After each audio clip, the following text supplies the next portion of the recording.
기도합니다. 아멘. 하나님의 말씀 잠언입니다. 잠언. 오늘 범위는 잠언 25장부터 29장의 말씀이고요.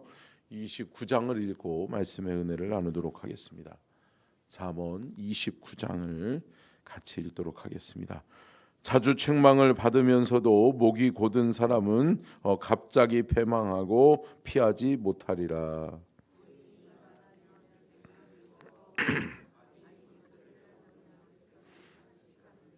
지혜를 사모하는 자는 아비를 즐겁게 하여도 창기와 사귀는 자는 재물을 잃느니라.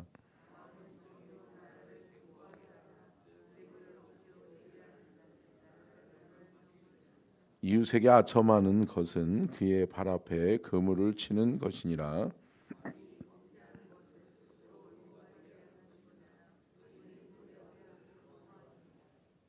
의인은 가난한 자의 사정을 알아주나 악인은 알아줄 지식이 없느니라.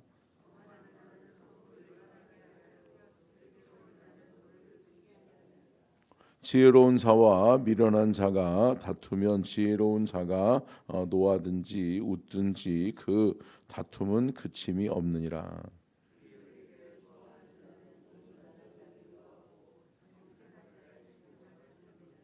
어리석은 자는 자기의 노를 다 드러내어도 지혜로운 자는 그것을 억제하느니라.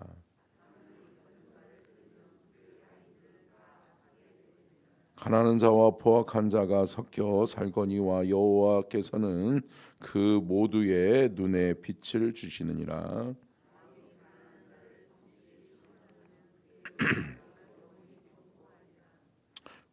채찍과 꾸지람이 지혜를 주거늘 임의로 행하게 버려둔 자식은 어미를 욕되게 하느니라.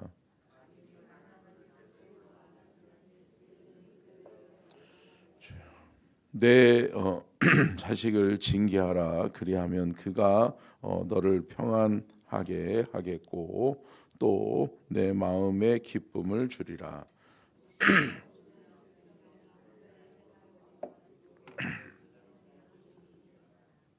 종은 말로만 하면 고치지 아니하나니 이는 그가 알고도 따르지 아니함이니라.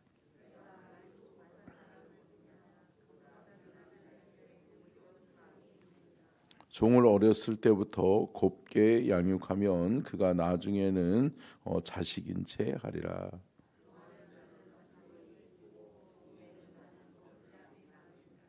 사람이 교만하면 낮아지게 되겠고 마음이 겸손하면 영예를 얻으리라.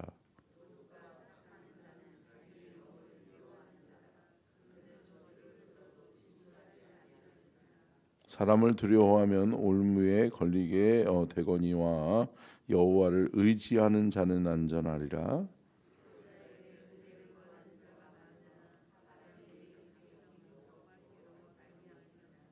같이 읽습니다. 불의한 자는 의인에게 미움을 받고 바르게 행하는 자는 악인에게 미움을 받느니라. 아멘. 이는 살아계신 하나님의 말씀입니다. 아멘. 말씀의 제목 띄워주시고요. 같이 읽겠습니다. 시작. 미련한 자들의 특징, 지혜와 어리석음. 특별히 잠언 25장부터 29장의 말씀의 내용은요. 하나님 앞에서 미련한 자들의 특징이 있고 또 지혜와 어리석은 자들의 특징이 있다라고 하는 것이죠. 그러니까 여러분, 악인과 의인은 구별된다. 우리는 이것을 구별할 수 있어야 되고 우리는 이러한 분별력을 우리는 하나님 앞에서 받아야 될 줄로 믿습니다. 자, 그러면 이 분별이 어떻게 이루어지는지 한번 첫 번째 띄워주시고요. 같이 읽겠습니다. 시작. 솔로몬의 비유는 예수님을 닮았습니다. 예수님께서는 비유의 말씀을 많이 하셨죠. 그렇기 때문에 예수님의 비유의 말씀이 어디에 많이 들어있어요? 복음서에 많이 들어있죠. 그래서 마태, 마가, 누가복음에는 비유의 말씀이 많이 들어 있어요. 그래서 예수님은 그 비유를 통해서 설명하시죠. 그러면서 왜 그럴까요? 비유를 드는 이유는 깨닫게 하기 위해서, 정확하게 그 의미와 뜻을 잘 이해하기 위해서 비유를 들어서 설명을 하는 거죠. 근데 특별히 솔로몬의 비유는 예수님을 닮아 있습니다.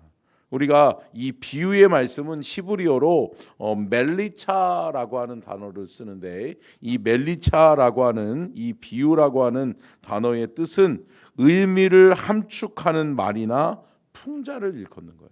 그러니까 의미를 정확하게 깨닫게 하기 위해서 그 의미를 함축하고 있는 상황과 환경들을 빗대어서 이야기하는 것, 이거를 가리켜서 뭐라고 그런다고요? 비유. 그래서 성경에도 많은 비유의 말씀들이 있는데, 여러분 이 비유를 오역하면, 잘못되게 풀이하면 어때요? 이단되는 거죠. 여러분 제가 서산에 있을 때 몇몇 그 신천지들이 들어와서 우리 성도들을 이렇게 괴롭히고 또 이렇게 꿰어서 이렇게 데려갔던 적이 있었어요. 그래서 제가 그 신천지들을 만났어요. 그래서 신천지들을 만나가지고 신천지에 넘어갔던 분들의 노트를 제가 입수해가지고 나누는데 다 비유풀이야. 다 비유풀이. 여러분 본질은 없고 다 비유만 있으면 어때요? 여러분 사람들이 그냥 뭐라 그럴까요? 정확한 의미를 깨달을 수 없는 거예요. 정확한 것을 바라볼 수 없게 되는 거죠. 근데 여러분 다 비유를 비유로 엮어. 아니죠. 여러분 말씀은 말씀이 해답을 주는 줄로 믿습니다. 여러분 말씀 위에 답이 있다. 하나님의 말씀에 답이 있는 거예요. 여러분 우리가 하나님의 말씀을 벗어나서 하나님의 말씀을 읽거나 하나님의 말씀에 기록되지 않은 말을 우리가 해석하거나 넘겨짚는 그런 일이 없기를 주의 이름으로 축원합니다. 말씀을 말씀으로 읽어라. 말씀은 말씀으로 해석되어질 수 있어야 된다. 그렇기 때문에 성경 말씀은 무엇하고 성경 말씀은 그 말씀의 진리가 하나님께 나아가는 데 있어서 충분하다. 여러분 저와 여러분은 이것을 고백할 수 있어야 될 줄로 믿습니다. 자, 두 번째 한번 띄워주시고요. 같이 읽겠습니다. 시작. 악한 종과 착한 종의 특징. 자, 성경은 악한 종과 착한 종의 특징을 이야기하고 있는데, 악한 종은 뭐하다 그래요? 게으르고, 악한 종들은 게으른 종이라고 성경은 이야기하고 있고, 착한 종은 충성된 종이다라고 이야기하고 있잖아요. 우리가 어디서 알 수 있어요? 자, 성경 한번 찾아볼까요? 마태복음 25장 21절 한번 같이 한번 읽겠습니다. 시작. 그 주인이 이르되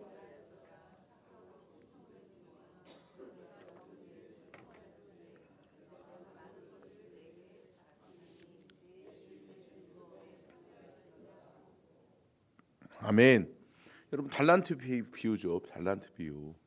근데 여러분 한 달란트 받은 사람 아무것도 안 한다.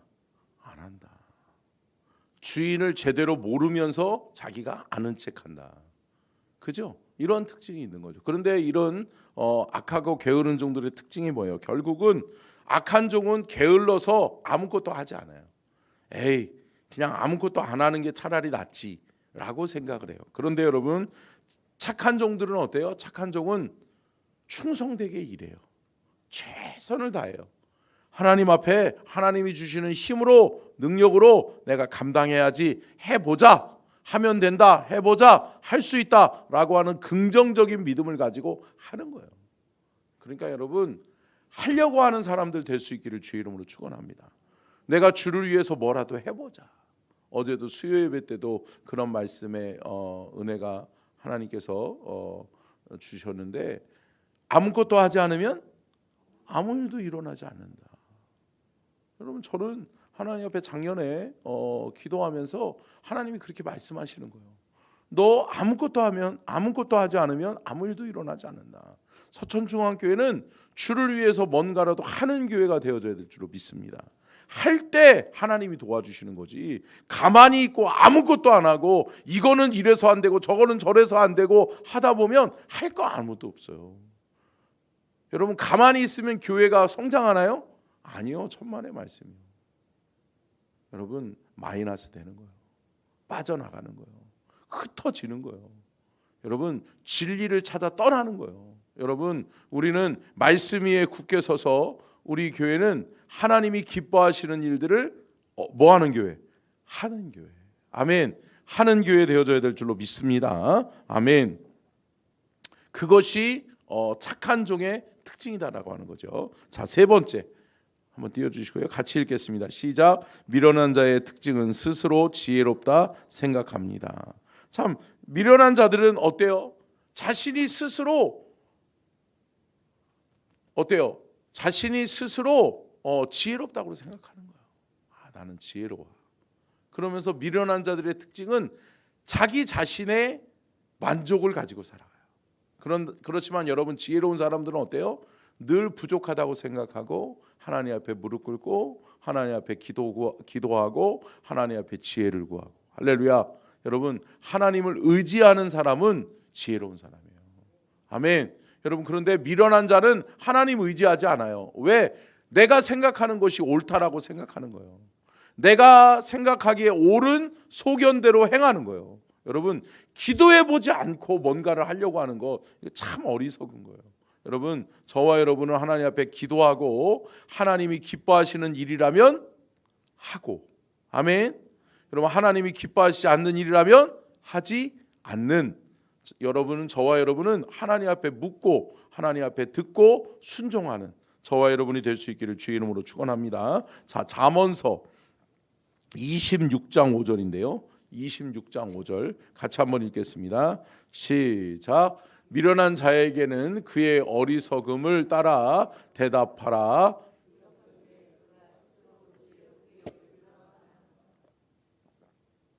결국은 미련한 자들은 자기가 스스로 나는 지혜로워 내 말이 옳아 그러면서 어때요? 기도하지 않고 하나님의 도우심을 구하지 않고 어때요? 자신의 의견, 자신의 생각을 관찰시키기 위해서 최선을 다하는 거예요. 여러분 못 말려요.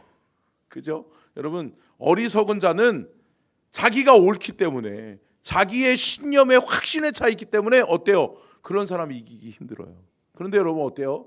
그 어리석은 사람은 결국은 그 어리석음으로 말미암아 망한다. 여러분 결코 우리가 자신의 어리석음으로 말미암아 자신의 어리석고 교만함으로 말미암아 망하는 일이 없기를 주의 이름으로 축원합니다.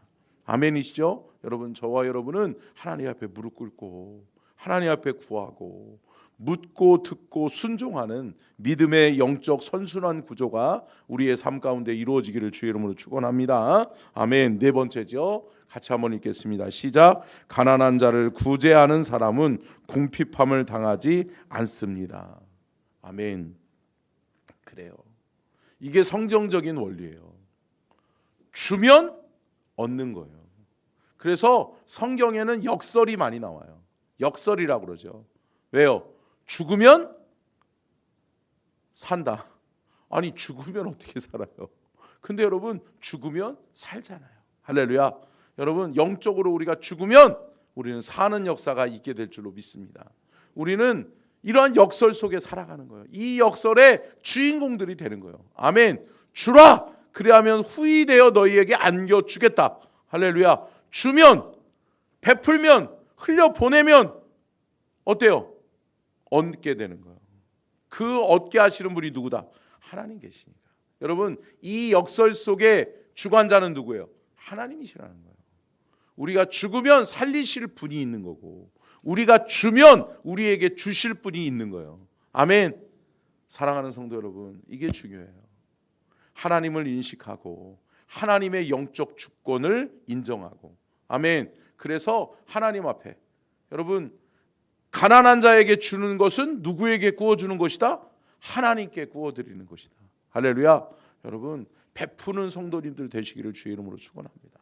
여러분 나누고 베푸는데 인색하지 마세요. 하나님 앞에 드리는데 인색하지 마세요. 여러분 하나님은 그 헤아림으로 헤아림을 받게 된다라고 말씀하시잖아요. 사랑하는 성도 여러분, 하나님 앞에 그래 이 귀한 녀석 내가 축복해 주지 않으면 누가 축복해 주나. 할렐루야. 여러분 그러한 모습으로 하나님 앞에 서는 저와 여러분이 될 수 있기를 축원합니다. 잠언 28장 27절이죠. 같이 한번 읽을까요? 시작. 가난한 자를 구제하는 자는 궁핍하지 아니하려니와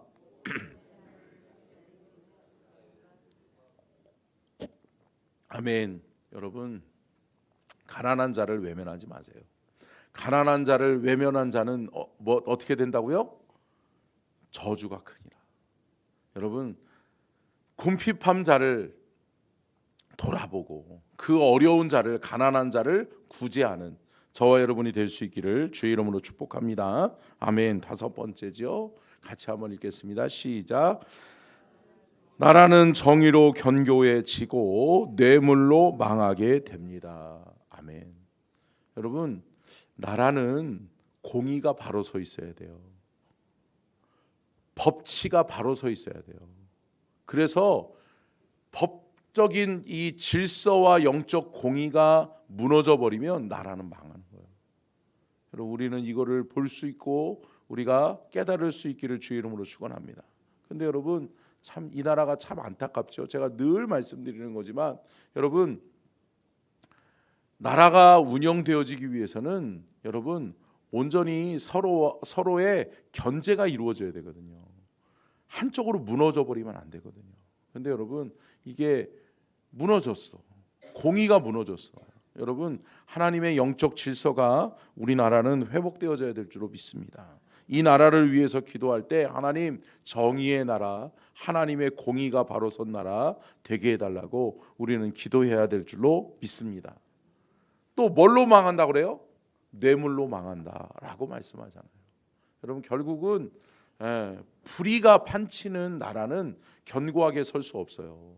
왜 그래요? 원칙이 무너져 버리는 걸요. 돈 주면 유전 무죄되고 무전 유죄되는 거예요. 그렇게 되는 그런 나라가 되면 안 되는 거죠. 그러면 여러분 어떠한 사람들이 많이 생겨요? 억울한 사람 많이 생기죠. 그러다 보면 나라의 질서를 지키려고 하는 사람들이 없어지게 되는 거죠. 자, 말씀을 한번 볼게요. 잠언 29장 4절이죠. 같이 한번 읽겠습니다. 시작. 왕은 정의로 나라를 견고하게 하나 뇌물을 억지로 내게 하는 자는 나라를 멸망시키느니라. 아멘.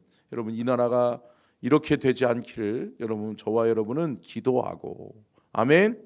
이 나라를 바로 세우는 일에 우리가 깨어 기도해야 될 줄로 믿습니다. 아멘. 그리고요 여러분 중요한 것은 뭐냐?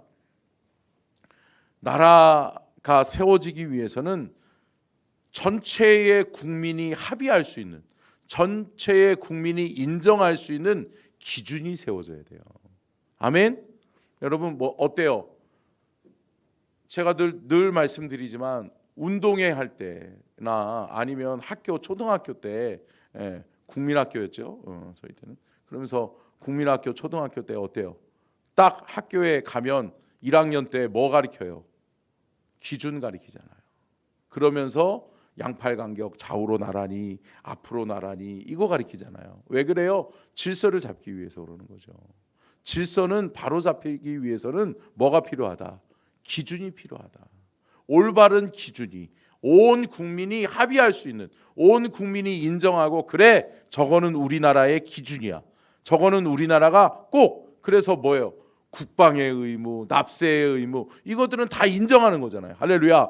여러분 이것을 부인하는 사람은 처벌받아야 되죠. 그런데 참 안타까운 게 뭐예요? 요즘 국방의 의무도 이제는 자율적 거부할 수 있다라고 이야기하는 거예요. 그러면서 나는 싫어. 나는 다른 종교를 가지고 있어. 나는 총 들기 싫어. 나 여자야. 나 알고 보니까 여자더라고. 이러면 어때요?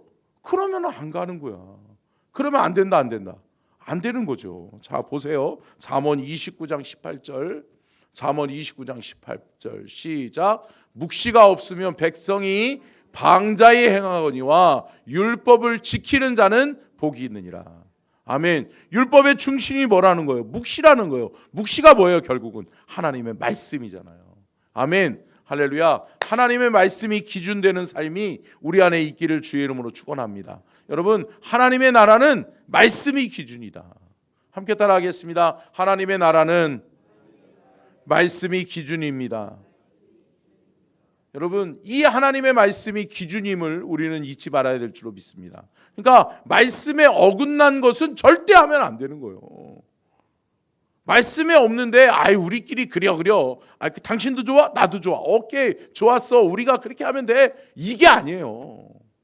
여러분, 말씀의 기준은 바꿀 수 없다. 없는 거죠. 아니, 마음대로 기준을 바꾸기 시작하면 어때요? 오합지졸 엉망되는 거예요. 여러분, 나라의 기준은 하나님이 세우시는 거예요. 아멘. 여러분, 이 나라와 이 민족이 하나님의 말씀의 기준이 바로 선 그러한 나라가 될 수 있기를 주의 이름으로 축원합니다. 하나님의 창조의 질서, 하나님의 영적 질서를 회복하는 이 나라와 이 민족이 될 수 있도록 우리는 기도해야 될 줄로 믿습니다. 기도하겠습니다. 살아계신 하나님, 오늘도